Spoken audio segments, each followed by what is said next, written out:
Hello, and thank you so much for joining the Walt Weekly Podcast Friday Live edition. This is Walter Latham Sr. along with Michelle Sweeney McCombs, and we're your hosts. And we appreciate you taking the time out of your busy day to join us. Last week, we indicated that we seem to cover topics that may seem dark and depressing. But this is the reality that Black and brown people cope with on a day-to-day basis. It's dark. It's depressing. And today's show is going to be different, though. It's not going to be so dark.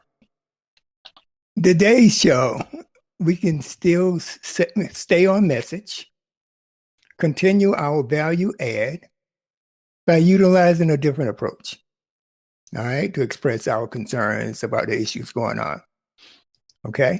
On today's show, we have awarded poets, publishers, and writers that have their hands on the pulse of the issues impacting our Black and brown people. They are actively bringing attention to our plight through their work. You have heard me mention the toolkit and what we have in that toolkit. And the vote is one of the most powerful tools that we have in our toolkit, right?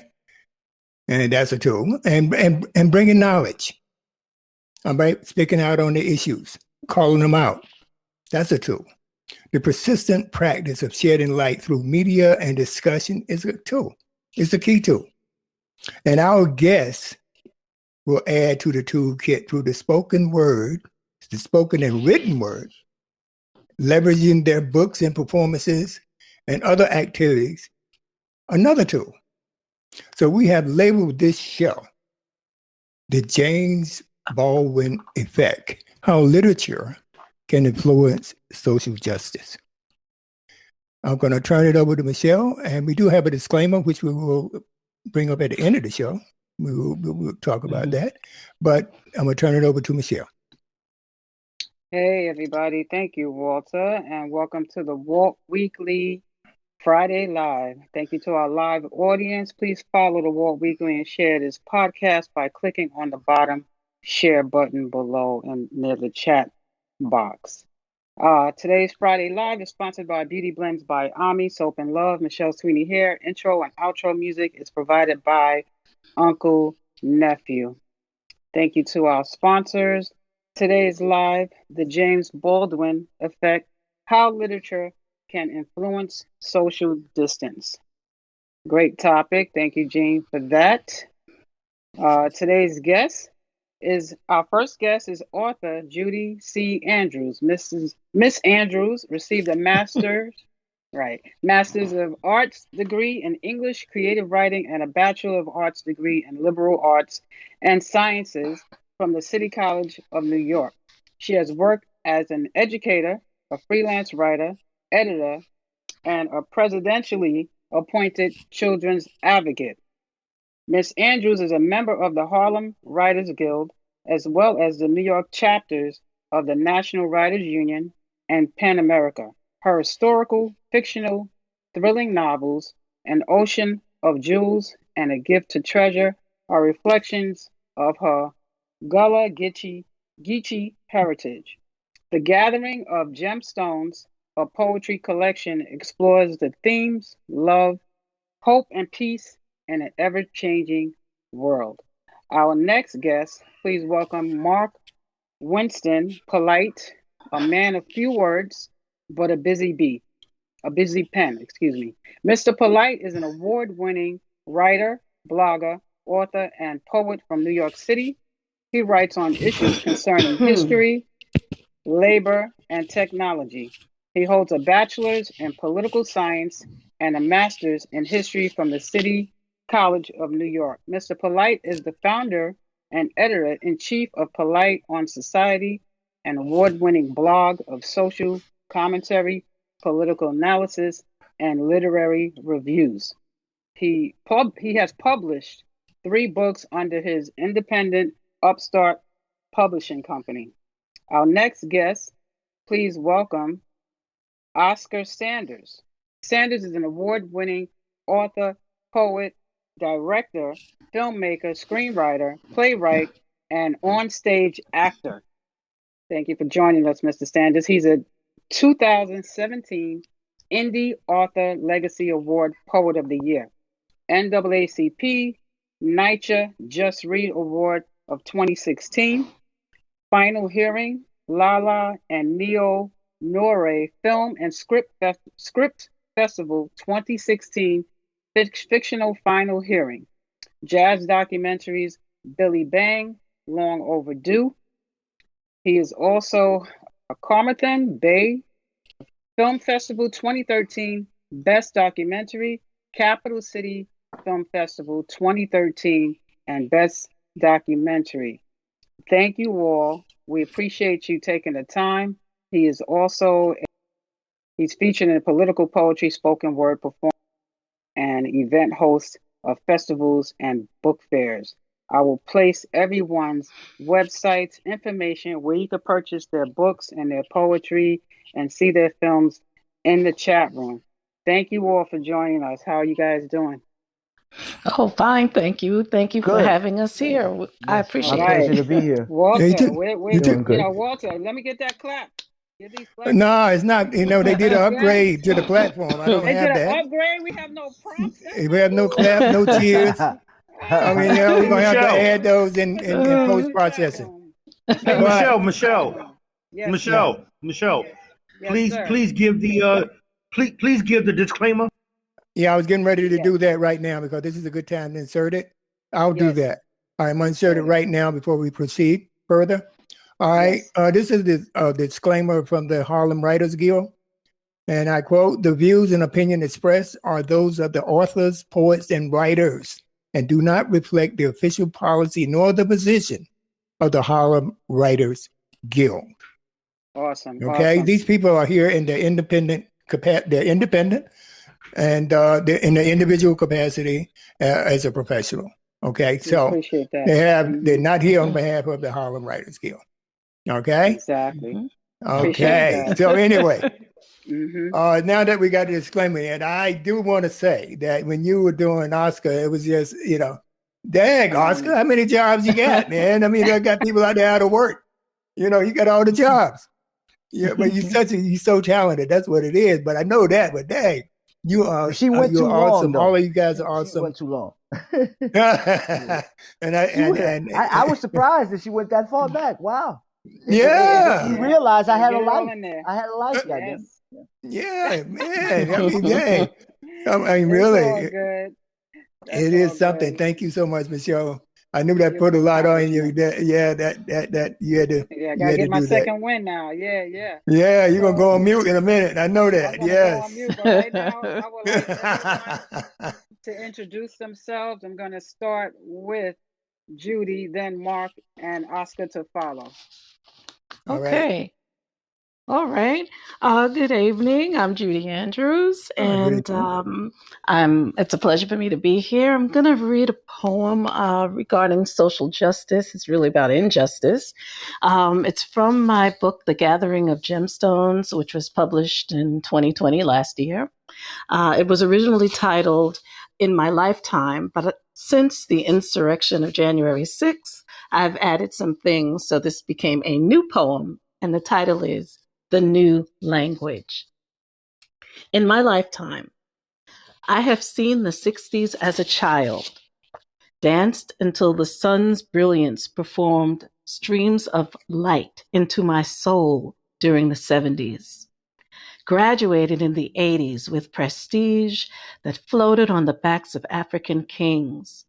Affirming actions lifted me toward glass ceilings and corporate strife, and I fell a few times.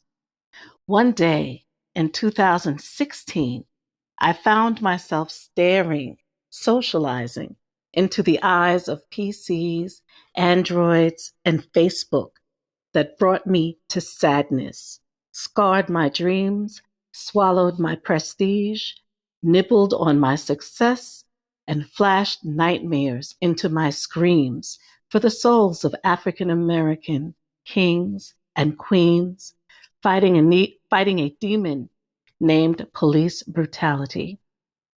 I woke up crying on a sun-filled day for Philando Castile, Alton Sterling, Sandra Bland, Eric Garner, Freddie Gray, Michael Brown, Tamir Rice, Trayvon Martin, Walter Scott, Sean Bell, Laquan McDonald, Amadou Diallo, Eleanor Bumpers, 13 disciples that go way back. There are enough names to fill 1,000 volumes, all titled Black Lives Do Not Matter. I couldn't sleep for 2 quiet weeks when thunder slammed into Louisiana, Minnesota, and Texas, a hot summer 2016.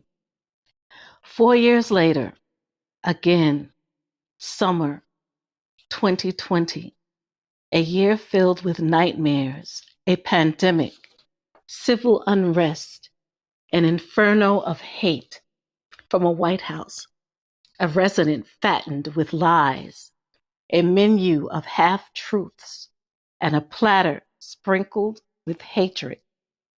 And a platter sprinkled with hatred exploded, intensified, trumped my spirit, fell into my heart, and left it weeping behind Georgia oak trees that still protect my soul. Police shootings, videotapes, cell phone cameras witnessed truth and murder. Breonna Taylor in her own bed, sleeping. George Floyd choked to death by a policeman's knee. Ahmaud Arbery hunted while jogging. Elijah McClain carrying a bag of groceries. Botham Jean eating ice cream. Police shootings, videotapes, cell phone cameras witnessed truth and maiming. Jacob Blake shot in the back, paralyzed. Stop. Breathe. I had to take a deep breath. I waited for hope on December 31st, 2020, but on January 6, 2021, a swamp of madness erupted. Videotaped sadness and cell phone cameras witnessed truth and destruction on an old-fashioned auction block where my ancestors peered into the eyes of madmen, where creatures groped delicate structures. I watched Capitol Hill burn as MAGA creatures slithered in and out of democracy, guided by the White House resident creature, crafty, cruel, and fat with lies. The resident creature spit words of violence that dated back to original sin, still reeking with sweat, blood, tears on the auction block where brutality lives. The resident creature spilled white supremacy like gasoline over a raging fire, torching truth. Now the world is watching. This is what America looks like. I found myself in an alternate reality, wandering through tunnels of fake news. No MAGA residents' creatures were sprayed with tear gas or water or shot with rubber bullets. Yet AR-15s, bricks, and the American flag were weaponized right before my eyes. Someone in blue escorted a hueless elderly phantom of whiteness down the steps of the Capitol building as I thought how my eyes must have deceived me.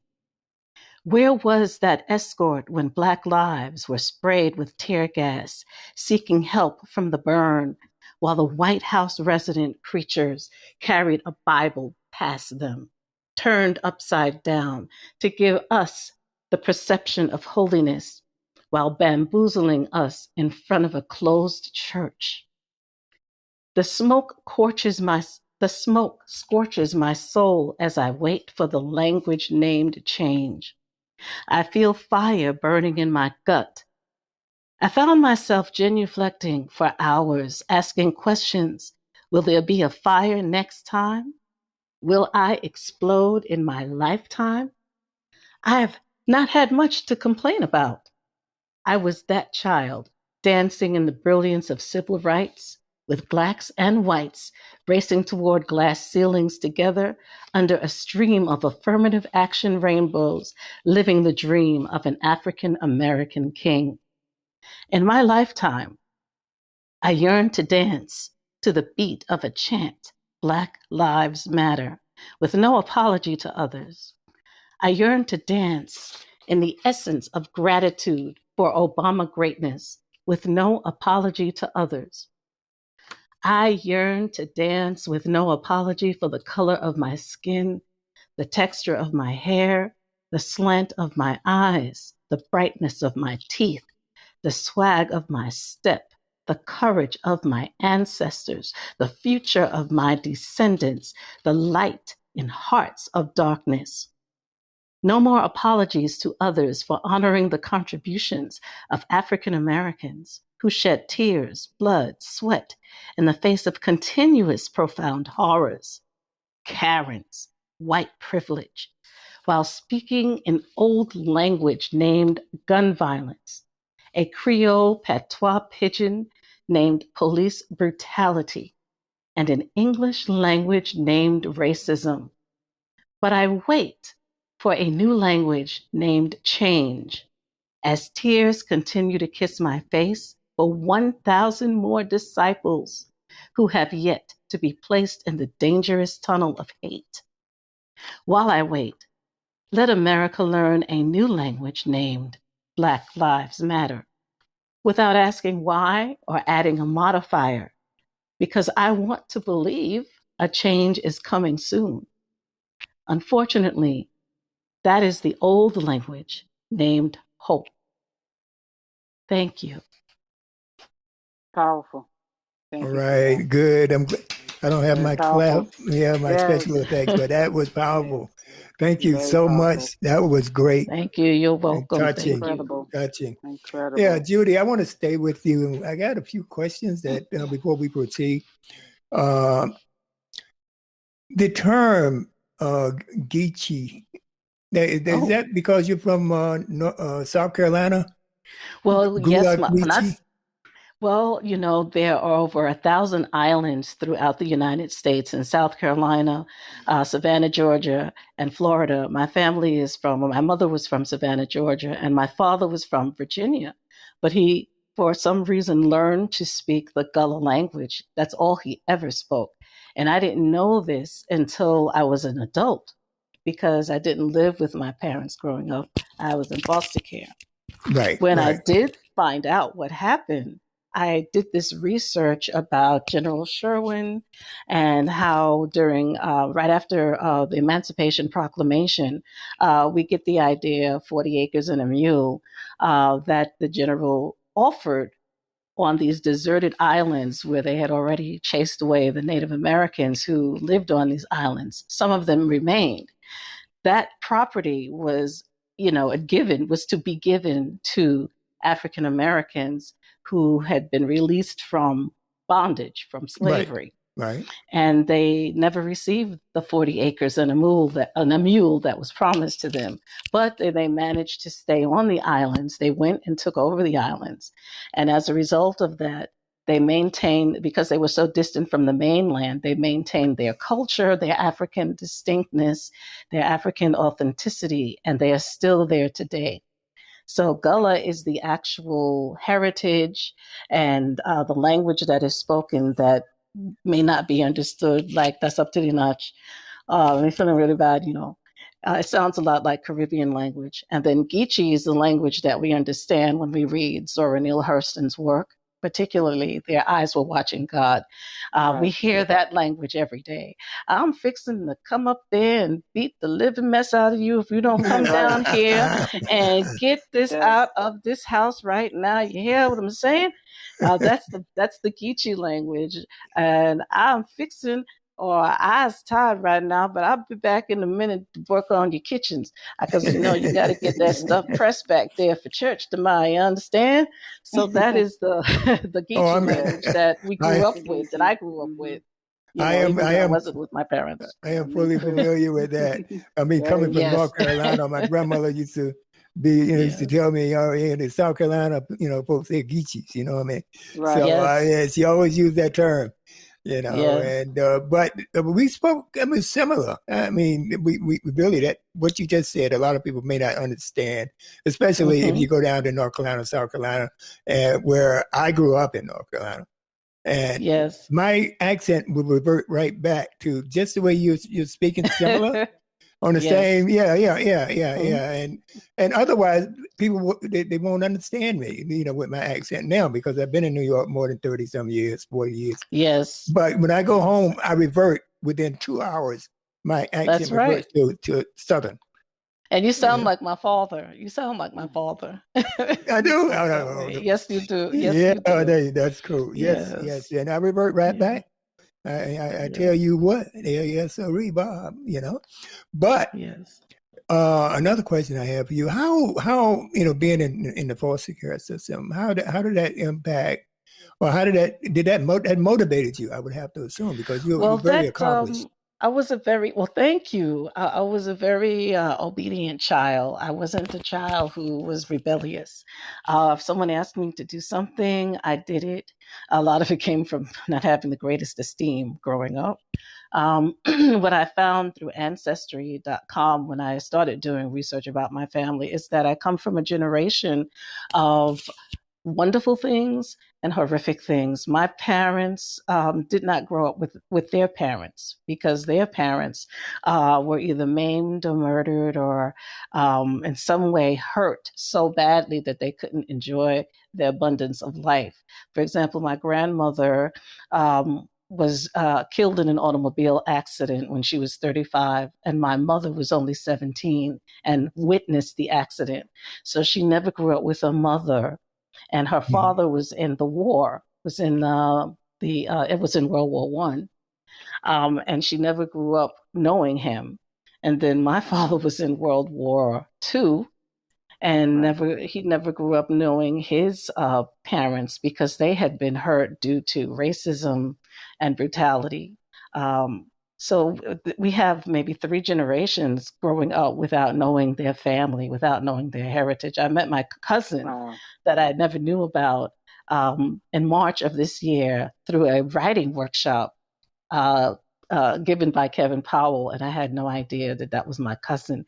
And we found out that we share the same grandmother, the great-grandmother. We share the same great-grandmother. They were sisters. So he is my second cousin. So as I got older, I'm learning about my culture. But I had people around me all the time who were positive and who were always pushing me. Regardless of my childhood, I had a very good life. I had a blessed life, and I thank God every day for the life that I have, because God loves me. God really loves me, because I know how I could have turned out. And I'm truly grateful that I did not become a statistic. I did not, have an abortion or get pregnant, or, I had some doozy relationships, but I didn't get in like massive trouble or abuse. I was never abused by a guy, because he would been underground, he would have been dead. But anyway, You were blessed. I just, I did have one of those who raised his hand at me, and I did a Sealy on him. Said, if you touch me, I will kill you. And it scared me more than it scared him. So I got the strength from, just being around positive people throughout my life. Excellent. Yes. Hey, Walter. Hey, Walter and Judy, this is Gene. Hi, Gene. My maternal side of my family is from Tallahassee, Florida, and they would always make fun of, anytime somebody black would speak with broken English, they would, or if their, diction was chopped up, they would, say that, you sound like a geechee. And I notice in New York City, in New York City, they always make fun of Haitians. And through my research, I found that 1804, Haiti was the first black nation to gain their own independence through violence, fighting Napoleon and kicking France out. And then in the Gullah Islands, those black people are still wedded to their traditions, and it just got me to thinking, like do we mock black people for being strong and independent? Like, do we mock the Geechees because of the Gullah Islands? Do we mock the Haitians because they fought for their independence? Like who's telling us, who is propagating this fallacy? That's I my think we question. mock each other. Yeah. It's we're mocked all the time because we are, well, I think throughout American history, people who have come to this country do it as well. But we have to learn, as African Americans, we've always learned to code switch. So we can go from how a rapper sounds to how a corporate executive sounds within a matter of minutes. And you just have to know when to code switch. You know, it's something that has been put upon us to keep us safe, and I think it has worked. And the kids still do it, and they create their own language. They make up their own language. I taught for 27 years, so today I don't know what they're saying when they start talking that language, but you recognize it when you're on the train. You know, when you're in the street. Period. You recognize the young kids when they're doing the code switching. And then they'll say, "Hey, miss, how you doing?" Oh yeah. It took me a long time when I first came to New York to stop saying yes, ma'am, and no, sir, and all that, that type of thing. It was just a hard transition for me, because of the way I grew up. But oh yeah, of course. Mm-hmm. But Judy, I want to stay with you a little bit. It's okay. All right, I'm gonna let you go. I know Yes. you spoke at length. That poem was just amazing, fantastic. Thank you. All right, I'm gonna just want to speak briefly about what do you the narrative that's out there now, the inequality. I know that everything, a lot of that was reflected in your poem. Okay. But Yes. I just want to hear, from you, how did you deal with that? How are you handling that? What do you think? Well, I pretty much I write. I created a blog during the pandemic, which I've been working on. I just finished an article on Mr. Tim Scott's idea that America is not a racist country, and the joke is that he has the same his father has the same exact name as my great grandfather. So I'm like, oh Lord, don't let me be. He may be a relative. But I feel that as African Americans specifically, and as people of color, between 2016 and 2021, we are in such great pain and trauma that I'm not sure that we know how to express it. And I think everybody deals with it their own way. And on top of that, we have a pandemic that is literally killing us slowly each day. I get through it by writing. To answer your question, I love to write, and that's always been something that I love to do, and that helps me a lot. I wrote this poem out of pain and anguish. What really got me was when one of the brothers, and I have to really look up his name again, I think it was Mr. Brown, was shot to death on the ground. And the police officer held the gun right at his chest, point blank range. And when I saw that, I was hoping that I would never see something like that. I could never get the image out of my mind. And I sat down and I started writing, and the words just came to me. And I think the first time I read this poem was at Harlem Writers Guild meeting, and I couldn't read it without crying. Now I'm able to read it without crying, but that first time that I read this poem, it was so deep. The things that had happened to us and to our people, that the tears were there. And I think that many African Americans are going through this, where they just have to be prompted and the tears will come. Because what really bothered me also was to see grown Black men, big Black men, quote unquote, who, quote unquote, looked like they didn't take no crap from no one, were crying, watching the George Floyd murder on television. And what really was astonishing was to see so many African American men crying on television, as well as in public and in the courtroom. that was really startling to see, because, many African American men that I haven't known that many, but many that I've known, they don't usually, cry in front of anyone. It's Oh, sort no, of no, like no, no. They take not a great thing to pride in do. not shedding a tear. That's right. Yeah. Yeah.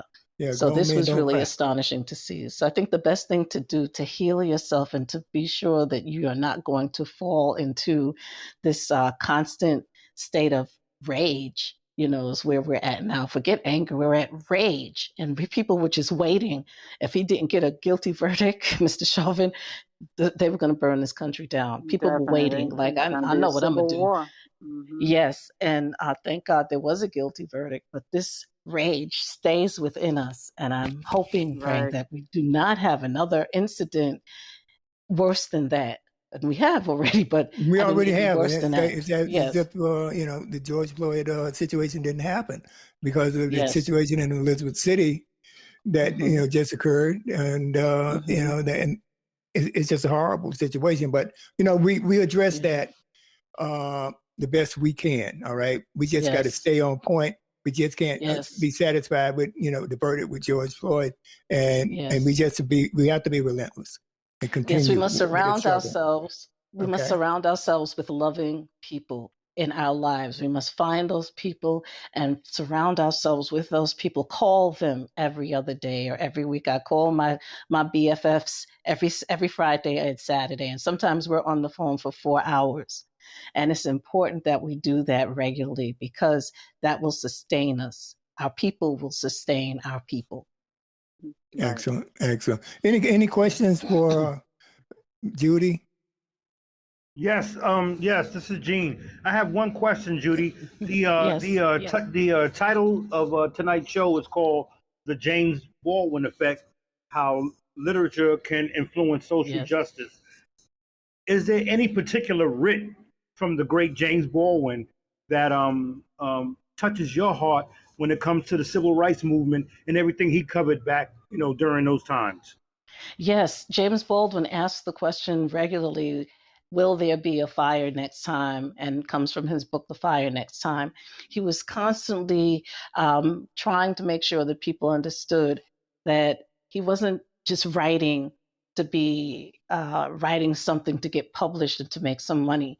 He was writing to actually present a way for people to create change. And all of his work was really about creating a better way for African Americans to live. But unfortunately, he had to leave the country in order to live abundantly. He was never allowed to live abundantly. And I think that is the issue. I have a few friends that have left. Kwame Alexander he's over in London. He's a great artist and writer. Casey Washington, who's a member of the Harlem Writers Guild, she's over in South Korea. She said, she's going to become an expatriate because she can't live in this country and live abundantly well. So it's true that the pen is mightier than the sword.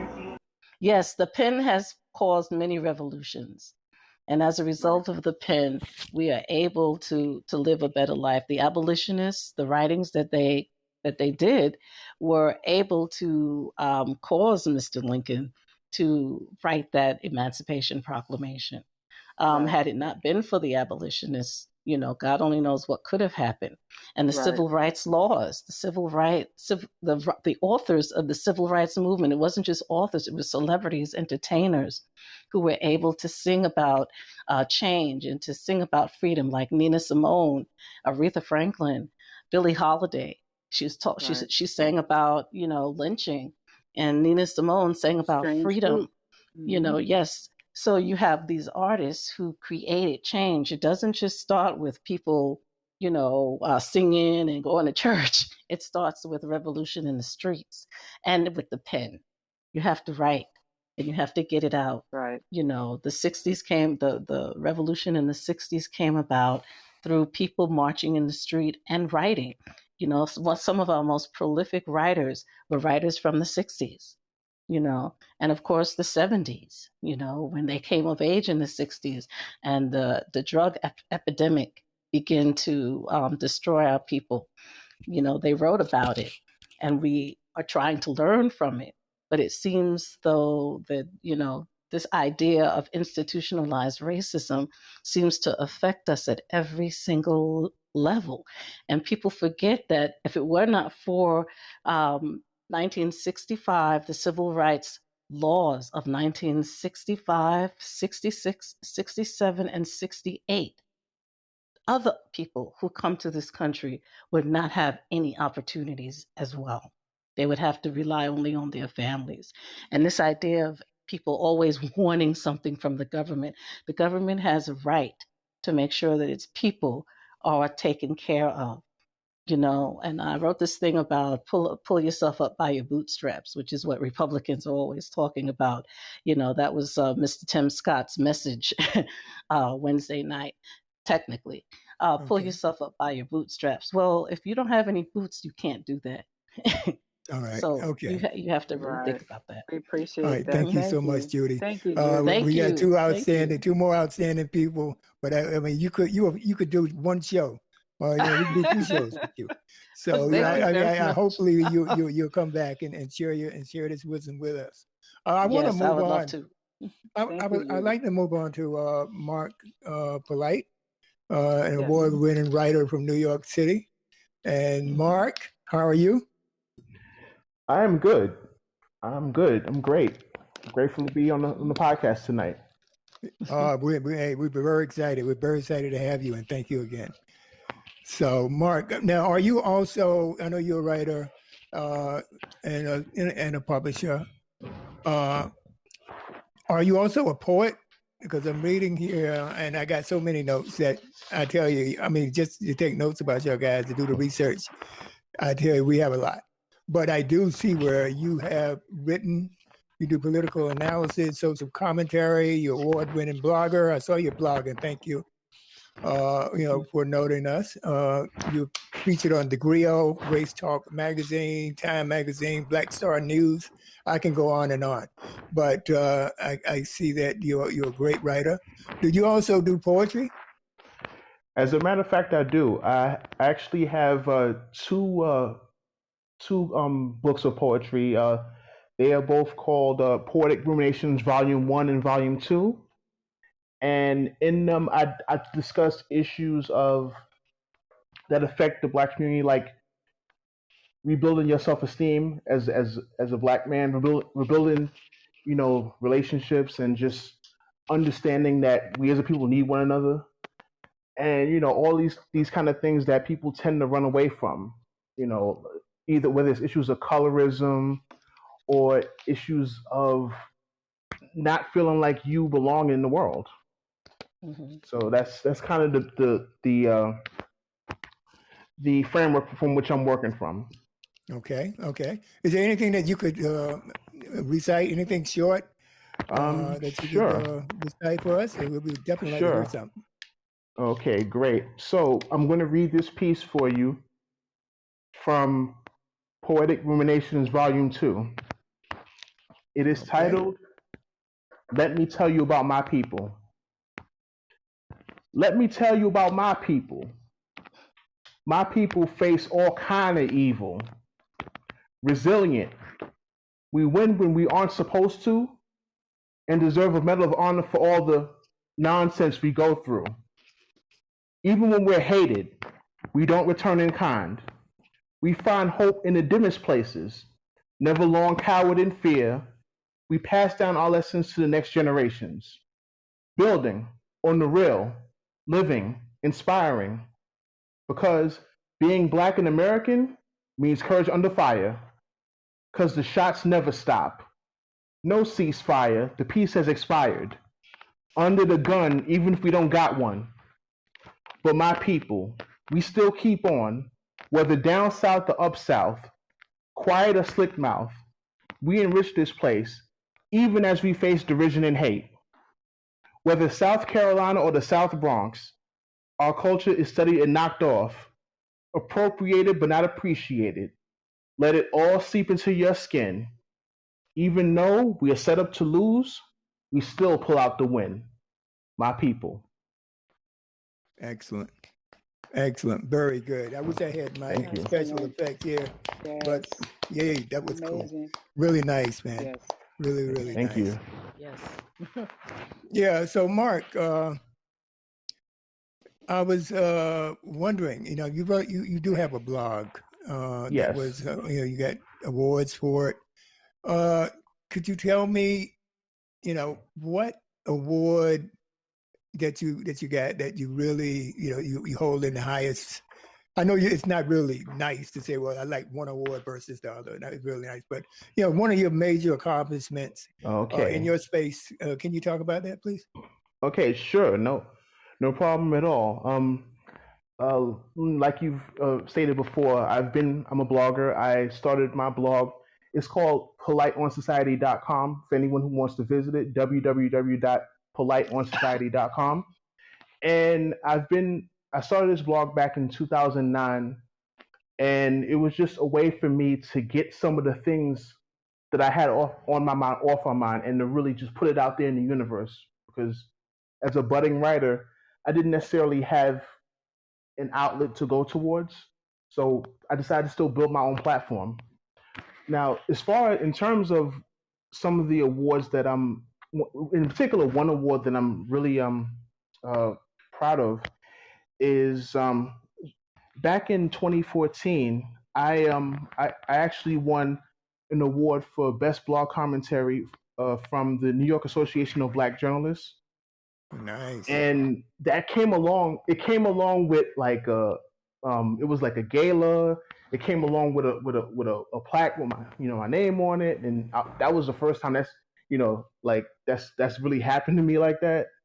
So it was a big deal. So that was really a proud moment for me, and it just goes to show that people were paying attention to what I have to say, even though I was getting a certain amount of online hate and trolls, and a lot of conservatives found their way to my blog just to try to disrupt or curse me out on emails or send threatening things to me. All kinds of stuff happened to me as a blogger. But it's a space that I've been familiar with, so I transferred that experience and I used the fact that I was able to maintain the blog for so long and use it as a platform to publish my own books. And that's when I worked up the nerve to put out my own books, which was 2 poetry books, and also an essay collection. And most recently, I was fortunate enough to receive a book deal to write a commentary on the science fiction series Black Mirror. So Oh yeah, I bought it's that. been a long journey. Yeah, I bought that. I bought that So on Amazon. appreciate the support. No, that's no problem. I'm enjoying it. Yes, I just got it the other day, and that's it. I'm on Amazon. If you're on Amazon, then you can pick these up. All right, Mark, you wrote 4 books, right? 4 books. Yes, man? 4 books. Yes, 4 books. Yeah. So they are Poetic Ruminations Volume 1 and Volume 2. My essay collection, Everything to Learn, Nothing to Teach. And the most recent book is The Binge Watcher's Guide to Black Mirror, an unofficial companion. Yes. This one right. was published by Riverdale Avenue Books, and it's out and available now. Congratulations, though, on that. To be a successful published author, that's a tough thing. And all y'all guys are published. You have published books. Even guys with PhDs, they find it hard to maintain their credentials. I think you have to publish every couple of years or something to that effect. Mm-hmm. But they find out y'all guys are just awesome. I'm just in awe. All right. Mm-hmm. So another question: how did do you do any you do public appearances, or you just mostly you write and you do your blog? You do anything public? Yes, I did. I mean, but before the pandemic, man, I really was out and about here. Like I would go to book fairs. I would pop up at the Harlem Book Fair. Regular attendee. I would come through to the Bronx Book Fair. Stop through there. Let people know about my book there. Listening on the panels there, discussions and everything. And I would go pretty much, borough hopping to every book festival, whether it's the Langston Hughes Festival in Queens or the Brooklyn Books Festival, which is usually in the fall. And before that, like I would go to talk to people, and it's a different experience when you're talking with people live about the book, and you can break down the questions right there in front of you. And before everything shut down, I was venturing, in the five boroughs, and I was also fortunate enough to be able to venture outside the city.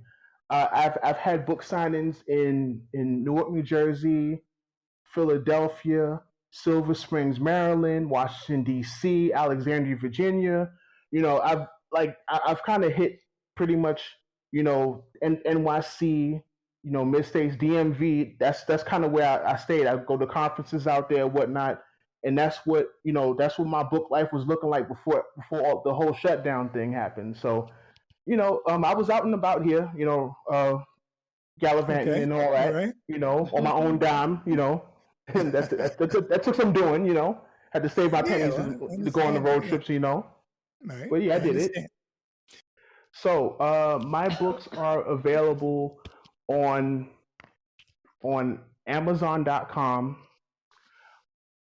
BarnesandNoble.com, and also you can my most recent book, you can get it on RiverdaleAvenueBooks.com, and also there's a link. I have a link on Polite on Society where it says Polite on Society books, where you can get them there as well. All right. Awesome. Thank you. Okay. So we're going to note that. Walter, Now, the Walter, I have a narrative. question for Mark. Yeah. So I'm reading his bio because although he's my colleague at the Harlem Writers Guild and I consider him a dear friend and brother, I didn't realize that he had a degree in political science from City College. So the question I have for him is, bro, if you know so much about politics, man, how come you didn't help me out with my campaign last year, bro? Like, come on, man. Come on, bro. Come on, bro. Oh my gosh, You supposed to be my that's not campaign fair. manager, bro.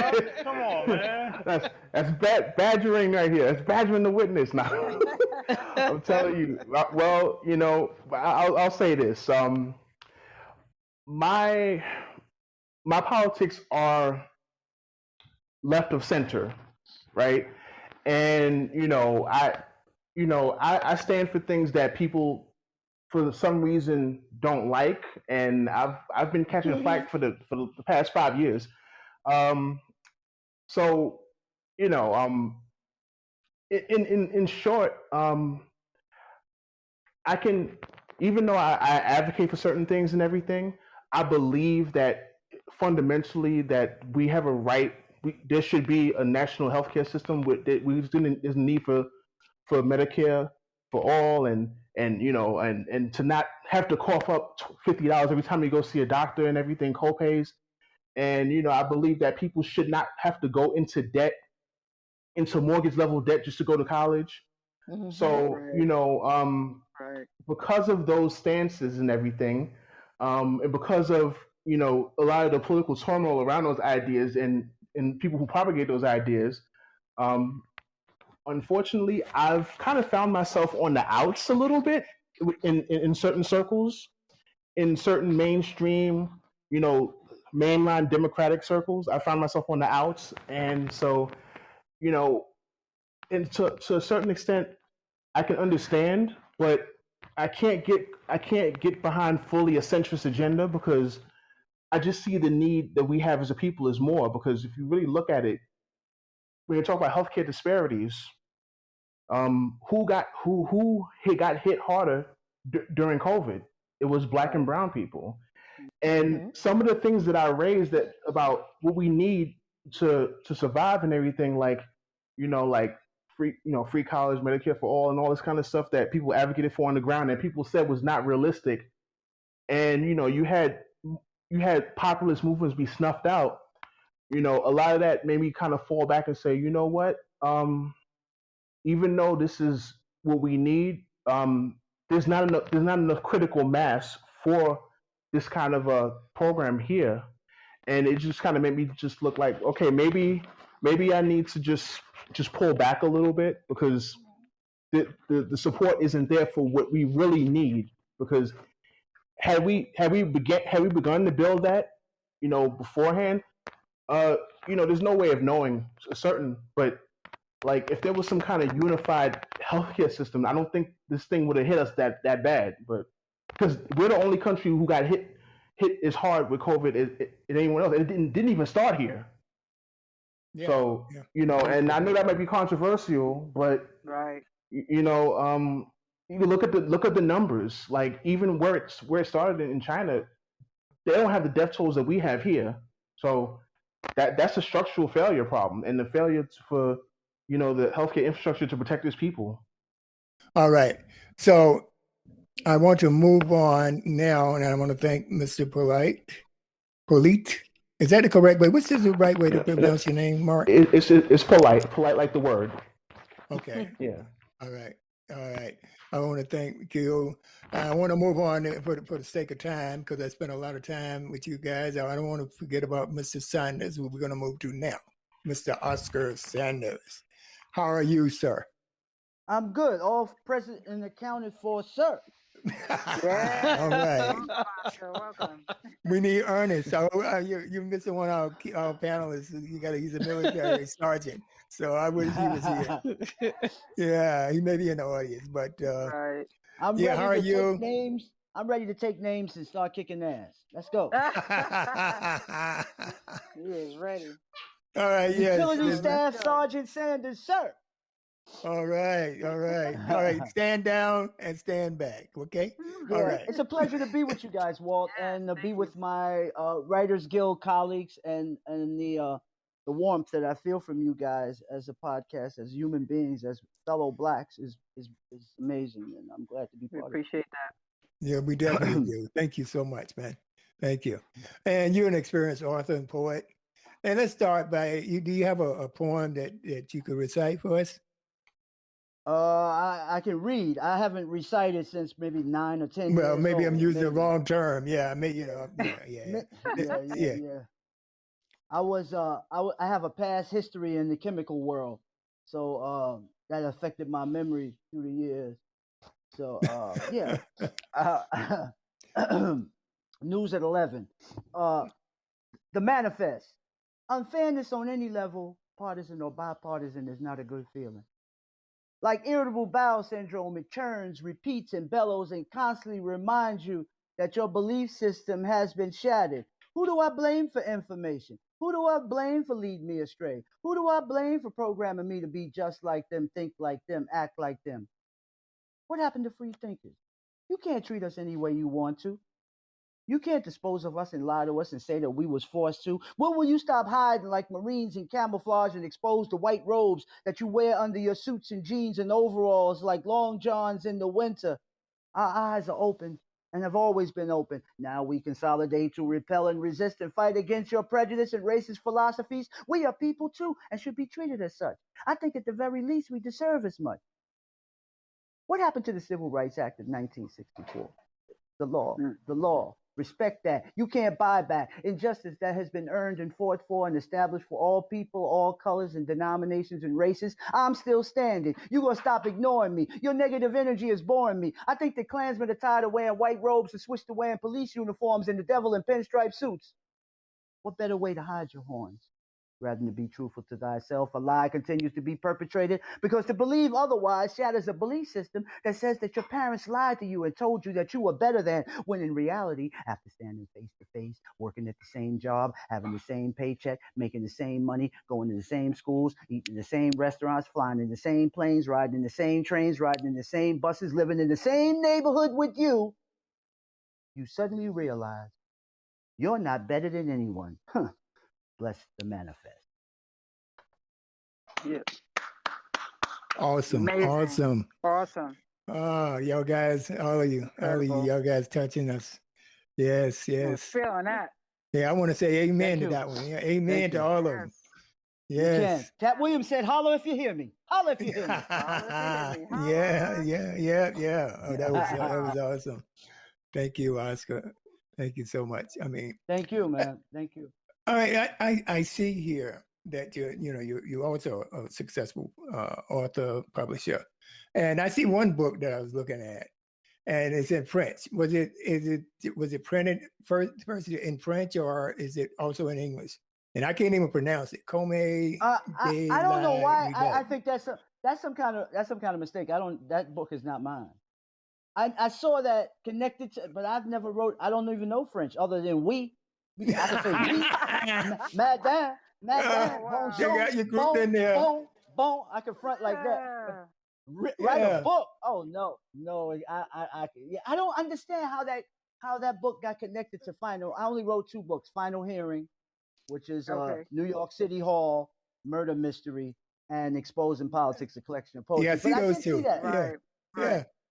It could be a racist thing. You know what I mean? It could be, blame or it it on could race. be somebody trying to give me some distinction. Yeah, well, I would try to. Yeah, I would look that up, man. Follow A brother from the who this guy Bronx is. that's fluent in French. Yeah, That ain't happening. yeah. That ain't happening.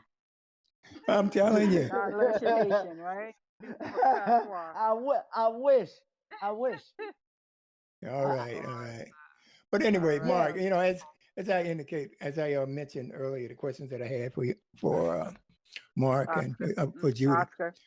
Mhm. Oscar, I'm sorry, the question that I had for Mark and Judy. I want to say, what do you think about the narrative today? What's going on in the country? How's it impacting you mentally, emotionally? Yeah. Well, to a certain degree, I enjoy it because it seems like finally a bigger group of people are more involved and feel like they should think about their futures now, because a lot of times I used to tell a lot of my friends and colleagues that we used to protest in shifts, and white people understood that, because they would say we would go to Union Square or 14th Street in New York, and we'd meet there at like 6 o'clock, and like by 9:30 or 10 o'clock we were on the train going back home.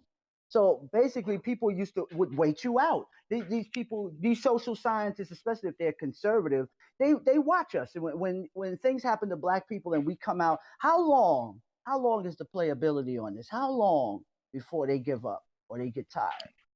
But we finally figured out that you can't protest in shifts. You got to do this. I always look at those people in Hong Kong. I love their energy, because see, they stay overnight and they go for months, 6 months, a year.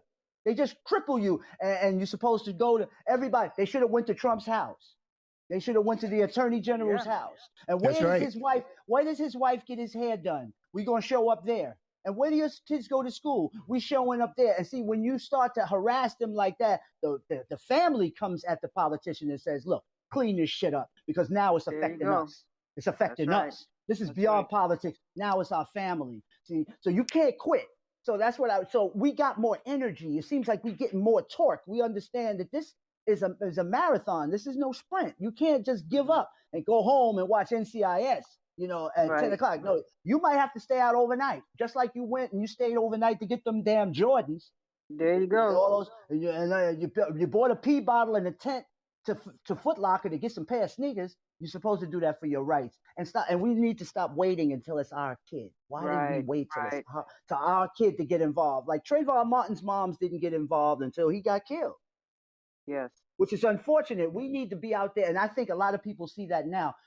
We need to get out here now, before it's our son, before it's my daughter. Don't wait till I'm forced into it. Be part of the numbers game, because they're watching, and it's multicultural, which is the main thing, because this stuff affects white people as much. When I'm trying to get home and I'm in Grand Central at 9:30 and I can't get that train because there's 300 people in Grand Central with signs talking about BLM, it's affecting me now.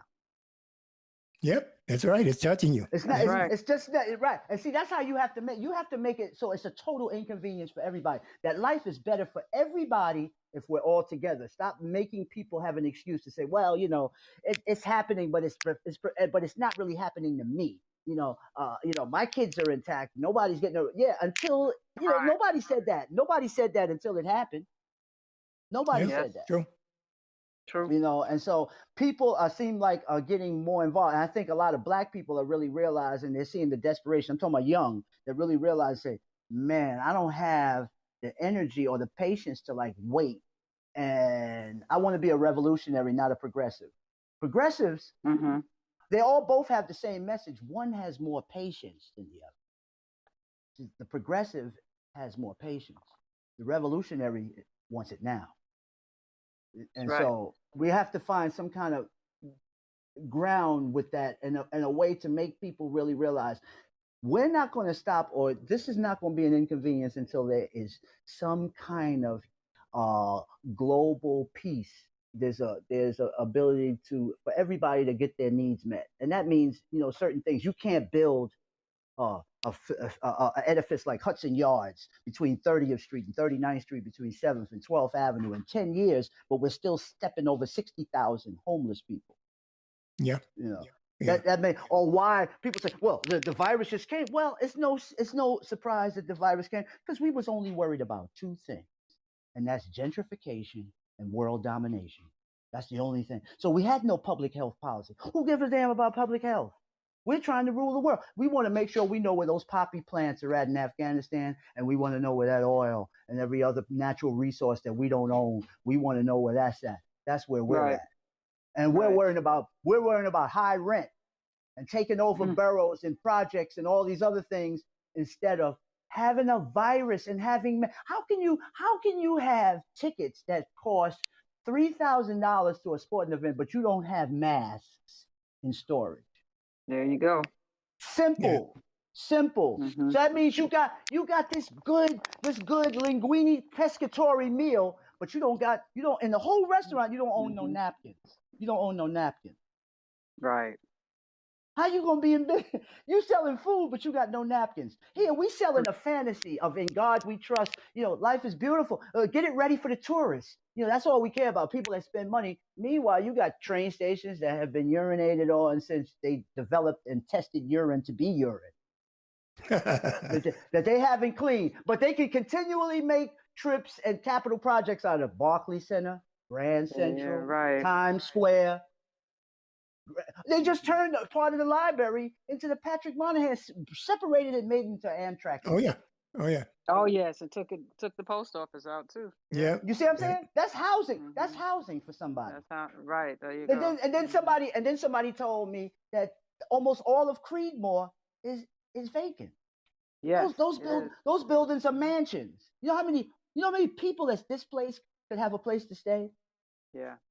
They're not even, if they're not making any money off it, they just shut it down. We're not going to save anybody's life. If we can't charge you, we'll just keep it vacant. We'll just keep money. Yes. Mm-hmm. Yeah. But why are you still broke and you can't do shit? Yeah, but you can't do things in terms of still broke. Mm-hmm. So that means, to me, you're never really broke. You're never broke. They were always saying that, or they couldn't raise the minimum wage, or Social Security's going out of business. But then, what did Biden just? What's that? $10 trillion. You just a budget. Yeah. Oh yeah.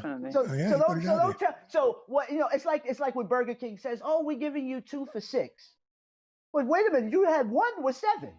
So that means that let me know for the last 40 years, hamburgers were really $1. They were worth $1. Right. You have been overcharging, and that's what America does. You overcharge everything, and then you make people think you're giving them a break, or you're bringing something, or you're relaxing something. You were overcharging everybody on dreams or reality from the beginning. Right. Right. So I think more people are realizing now, their eyes are a little more open, and stop waiting, until you're the victim. See, that's the whole thing. We have to stop worrying. We have to think that every time there's a victim, we are the victim too. Right. Yeah, that's one thing I can't understand. I mean, for years, Oscar, I say, you keeping your head. Why your heads are in the sand? Why are your heads in the sand? I mean, it's not going away. So you pull your head up, there's going to be a problem. Right. So why do we continue to do that? Why do we continue to put our heads in the sand and say, okay, that's somebody else? But it's coming to you eventually. Oh yeah, or your family, or somebody. Exactly. Yeah. It's terrible. The same thing with the police department. I was thinking. I said, we're talking about policy, procedure, oversight. But I said, but something, the police department hasn't been shaken up since Frank Serpico, since the 70s, and meaning You don't have, Yeah. until somebody in the police department is a Colin Kaepernick, is a Muhammad Ali, is a Medgar Evers, is a Rosa Parks. It's got to come from the inside. It has to come from the rank and file. You can do policy and procedure. That takes years. Well, Black and Spanish cops got to stand up. And they got to stop standing there while people are getting choked to death and start pulling them guys by the collar. You know what I'm saying? And having them kind of conversations with these guys and reporting these guys. And stop sitting there with them, because what happens is you're just suppressing that. All that affects your health, your mental and your physical health. Suppressing all of this, sitting here with a white racist guy. Because see, I could never work with. Maybe that's the reason why I was fired and quit so many jobs and had to hire somebody. Because I take no shit. I take no shit, and I point at the enemy every time I can. Every time. I wouldn't give a damn who they are. Yeah, the issue now with the George Floyd incident, if those other cops would have stood up against Chauvin, you know, so now they're going to jail because they didn't speak up or do something, or push him off of him and do something. And this guy's a training officer. He becomes Ethan Hawke. he is the Denzel to Ethan Hawke. I mean, how much bad luck can you have? Right. How many people can say that they were trained by a person that subsequently became a felony civil rights? Okay.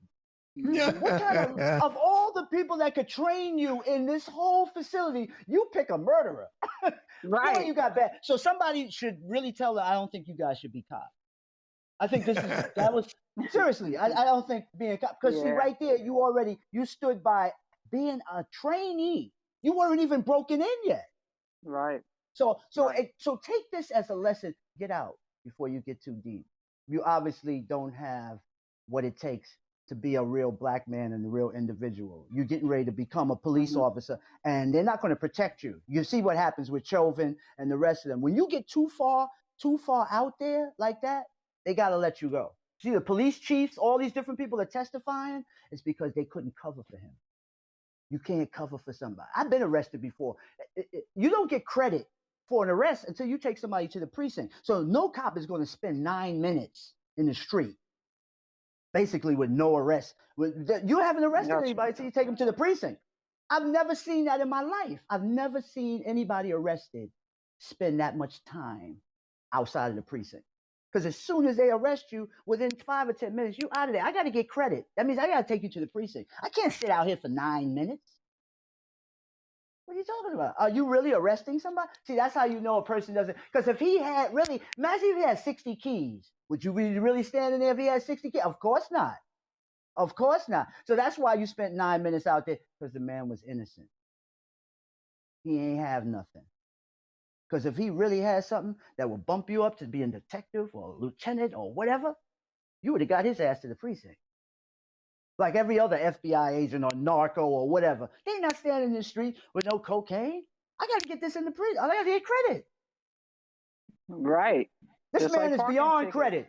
He's beyond credit. He got to make their quotas. His fetish was violence. And see, you could see it in his face. He couldn't get up. He couldn't get up because he was orgasming. He was orgasming off that man's life. He was orgasming off that man's life. It's not funny. He could not stop himself. That's what I got from it. The passion that you had, that you had. And I don't know how much he might not be a racist, but I know he liked violence. Well, another N-word down, another N-word down today. That's it. You can see it. Yeah, absolutely. When you come to think of it, the way you describe it, absolutely, I agree with you 100%. I agree with you 100%. Yeah. Yes. Any Oscar, I mean, we could. I mean, all of y'all guys. I tell you, you got to come back individually. I mean, we need time with each one of you because you got so much to contribute. Hey, Walter, and our audience it will be dying, chopping at the bits to get you guys back. Right. Yeah. Hey, Gene. Hey, Walter, this is Gene. Yeah, I have a question for Oscar. I know he has his book Exposing Politics, and he has a couple of videos that are excellent. That are in reference to exposing politics, and I just want to know, as a politician, is there any politician that you like, Oscar? Like, is there any guy, like a black guy from the Bronx or anywhere in New York City that you actually like? Somebody that's like your colleague, maybe? Is there Yeah, one I like. politician that you like? I think he's on the other line of the line. He's on the other side of the line. Yeah, in the words of Wally Cleaver, he's pretty neat. He's pretty neat, Yeah. But you know what I do? You know what I do like is that I'm seeing much younger people, women and men running. Which I'm getting tired. I'm 60. I don't want to see no people 60 and 70 continuing to run now. You know what I mean? We need those because we need that energy. We need that energy, and we need it from people that we know can take a punch for a couple of decades. Because this is a long range thing. But we need to see young people. It seems like people stay around too long only because I don't know if young people don't think they have a chance, or it's because the way the political system is set up, which I think is more the political system is set up. It's more of this thing you have to wait your turn. Because some people wanted Obama to wait his turn. Oh yeah. His fundraising game was so strong that they had to consider him over Hillary, which was the hugest mistake because white men never are going to vote for a white woman to be president. So that was the worst idea the Democratic Party could have ever came up with Hillary. Hillary's hated by everyone, maybe a couple of comedians too, but you sometimes when you're electing people, you have to really think, how many people hate this person? See, because what you did is you woke up all those rednecks. You woke up all of those people that hadn't voted, that were on meth, that were making corn liquor in the woods. All these people, you woke them up and you brought and made them vote. These people weren't voting. But when they saw you, they woke up. It was almost like somebody said Michael Jordan came out of retirement. The first thing somebody's going to say, well, how can I get a ticket? They don't care that he hasn't been. That's what her name does to people. It takes people. It makes people take responsibility for things they don't want to take responsibility because they don't want to see you in office. So she became a trivia question. How many people can say that they lost to a clown? Oh my God! Most people lose to a serious person, a serious politician. This guy's not even you a seasoned person, been in politics 45 years. This guy takes one shot. He's a clown. Bankrupt 6 times, and he beat you. You should never, ever, ever, ever think about doing anything. That's the most embarrassing point in your life. You know what I'm saying? That's like a 9-year-old that's funnier than Cat Williams for 20 minutes. You know what I mean? Yeah, that's like, you really need to think, wow, I'm in the wrong business. I'm in the wrong bit. Hillary was in the wrong bit. Everybody hated her. But see, what happens in the party, she helped elect so many people that they owed her. And see, that was the bad part. That was the bad part. They couldn't push her to the side because there were probably hundreds of people that she helped get elected. And that's the bad part about that system. You see, even though you're not the right candidate, it's your turn. And see, sometimes somebody needs to take you out of the game. There's sometimes you got to pull Mariano out of the game. Sometimes it might not be his night, but you have to know that before he blows the save. Right. So that's why another thing, you need certain people to be out of there. Certain people are there. I don't even know these people's names that have been in this, that run the Democratic Party. I don't really know many of their names. And that's the problem. Who are they? And why are they so hidden? That's a good question. That's a good question. I think that, Gene, can you answer that? Well, I can only speak for Bronx County because I'm a representative of the Bronx County Dems. I know that Senator Jamal Bailey, whom we've had on this show before, is the chairman of the Bronx Democratic Party. And I know that he's the real deal. Oh, good. Because the crime bill of 2019, 2020, and the bail reform bill, those were both written by Senator Bailey because he's a licensed and trained attorney. So Jamal Bailey saw, the egregious you know, acts against, black and brown people.